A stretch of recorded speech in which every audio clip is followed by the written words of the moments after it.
Hello చెప్పండి sir. మా Anumula brothers మొత్తానికైతే ఫార్మాసిటీలో భూములు కొల్లగొడుతున్నారనే ఆరోపణలు చేస్తున్న బీఆర్ఎస్ పార్టీ విషయంలో మీరేం చెప్తారు?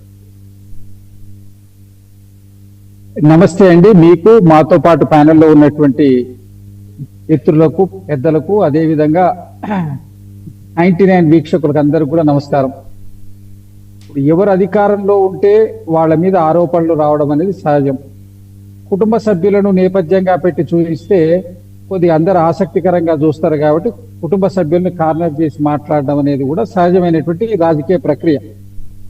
దీంట్లో ఇప్పుడు అనుముల బ్రదర్స్ కు ఇప్పుడు పచ్చు శ్రీనివాస్ గారు మాట్లాడుతూ, పాపారావు గారు మాట్లాడుతూ చెప్పిండ్రు వాళ్ళ యొక్క సోదరులకు కేటాయించిండ్రు అని చెప్పిండ్రు. అదేవిధంగా శ్రీనివాస్ గారు ఇంకా విషయాన్ని కూడా స్పష్టంగా చెప్పిండు. మంచి పెర్ఫార్మెన్స్ ఉన్నటువంటి కంపెనీస్ కు రూపాయి లీజుకు కూడా మేము ఇవ్వడం జరిగింది కాబట్టి వాళ్ళకి ఏం పెర్ఫార్మెన్స్ ఉందని అడుగుతున్నాను. ఇప్పుడు శ్రీధర్ బాబు గారి వాళ్ళ గాంధీ భవన్ లో వచ్చి మాట్లాడినటువంటి కానివ్వండి, నిన్న ఇచ్చిన స్టేట్మెంట్ లో కానీ వారు క్లియర్ గా చెప్పిండ్రు అనుముల బ్రదర్స్ కు దీనికి ఎలాంటి సంబంధము లేదు, ఉంటే వాళ్ళు నిరూపించమని చెప్తున్నారు. రికార్డు ప్రకారం ఫలాన్ని ఉందని నిరూపిస్తే దానికి మనం సమాధానం చెప్పే ప్రయత్నం చేస్తాం. ఉట్టినే పట్టగాల్చి మీద వేసి మీరు చెప్పండి అంటే అయ్యేది కాదు. ఇప్పుడు ఏదో ఉన్నదాన్ని ఏదో సాకు చెప్పి వాళ్ళకి ఎట్లా ఇస్తారు అని చెప్పి ప్రశ్నిస్తే కాదు. ఒక కంపెనీకి ఇచ్చిండ్రు, ఆ కంపెనీకి ఉన్నటువంటి రెప్యుటేషన్ ఏం లేదు అని అంటారు. దానికి ఇచ్చేటువంటి వాళ్ళు ఇచ్చేటువంటి ప్రాజెక్ట్, వాళ్ళ డిపిఆర్, వాళ్ళు సబ్మిట్ చేసేటువంటి డిపిఆర్, వాళ్ళకు ఉన్నటువంటి ఫైనాన్షియల్ ఎబిలిటీస్ చూసే కదా ల్యాండ్ అలాట్ చేసేది. ల్యాండ్ అలాట్ చేసినప్పుడు దానికి పారామీటర్స్ ఉంటాయి. ఆ పారామీటర్స్ కి అనుగుణంగానే ల్యాండ్ అలొకేషన్స్ అనేవి జరుగుతాయి.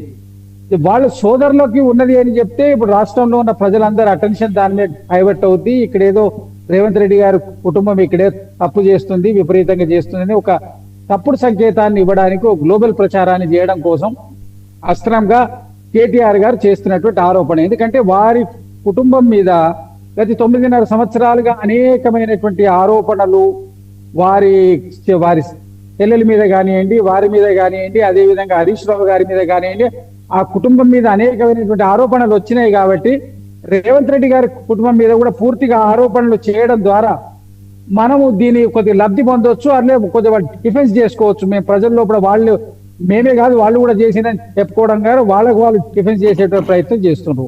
తర్వాత ఫ్యూచర్ సిటీ ల్యాండ్స్ గురించి మాట్లాడితే, సిటీలో సరౌండింగ్స్ లో ఇప్పుడు మనకు సిరీస్ ఫ్యాక్టరీ చూసినాము. దాని సరౌండింగ్స్ ఉన్న పరిస్థితి ఏంటంటే ప్రత్యక్షంగా అక్కడ ఉన్న ప్రజలు, అక్కడ ఉన్న కాలనీ వాళ్ళని అడిగితే స్పష్టంగా చెప్తారు. మీ మీడియా వాళ్ళకు దాని నుంచి పూర్తి అవగాహన ఉంటుంది. ఇప్పుడు ఫార్మాసిటీ అనేది ఇప్పుడు ఆ ప్రాంతంలో గనక వస్తే, ఫ్యూచర్ సిటీ ఉన్న దగ్గర ఫార్మా వస్తే ఇబ్బంది అవుద్దని దాన్ని తీసుకుపోయి అగ్రికల్చర్లు అక్కడికి షిఫ్ట్ చేయడానికి ప్రయత్నం చేసిండ్రు. అక్కడ అనేకమైనటువంటి ఎగ్జిస్టెన్సీ ప్రజల్లో రెచ్చగొట్టి తెచ్చి ఆపే ప్రయత్నం చేస్తుండ్రు. అంటే మీరు ఇప్పుడు ఫ్యూచర్ సిటీలో ల్యాండ్ ఎలిగేషన్స్ ఏమైనా కంపెనీస్ వచ్చినా కూడా మేము రేపు వస్తే మేము రద్దు చేస్తామని సంకేతం ఇవ్వడంలో దాని అర్థం ఏంటండి? రాష్ట్ర అభివృద్ధిని ప్రత్యక్షంగా అడ్డుకోవడమే కదా ప్రతిపక్షం. ప్రతిపక్షం అంటే నిర్మాణాత్మక ప్రతిపక్షంగా ఉండాలి కానీ అవరోధ ప్రతిపక్షంగా ఉండడం పద్ధతి కాదు కదా. రేపు మీరు వచ్చిన తర్వాత మేము కూడా అదే విధంగా ప్రకటన కాంగ్రెస్ ప్రభుత్వం కూడా చేస్తే, మీ ప్రభుత్వంలో చేసిన మేము రద్దు చేస్తామంటే ఇప్పుడు మీకు ఇచ్చిన, మీరు 9.5 సంవత్సరాలుగా మీరు చేసిన అలొకేషన్స్ కానివ్వండి, మీరు చేసినటువంటి దాంట్లో ఎక్కడైనా మేము అడ్డుకొని తీసేసిన దాఖలాలు ఉన్నాయా? మరి లేనప్పుడు ఇప్పుడు దీనికి ఇబులార్కు దగ్గరగా గనక ఫార్మాసిటీ ఉండడం, ఏదైతే పొల్యూషన్ చేయగలిగినది కానివ్వండి, హానికరమైనటువంటి ఉంటే కాస్త దూరంగా పెడదాం, జనజీవనానికి కొంచెం తీరంగా ఉంచాలని ప్రభుత్వం ఆలోచించడం ఏమైనా తప్పున్నదా? ఉంటే డిస్కస్ చేయండి, ఓపెన్ గా మాట్లాడండి, డెలిగేషన్ పోండి. కానీ కోర్టులలో వేసి దీన్ని అడ్డం పెట్టి, అది కోర్టులో ఉంది కాబట్టి మీరు వెళ్తే ఇది ఇల్లీగల్ అని చెప్పి ఒక రకంగా బ్లాక్ మెయిల్ చేసే ప్రయత్నం చేస్తుండండి బీఆర్ఎస్ ప్రభుత్వం.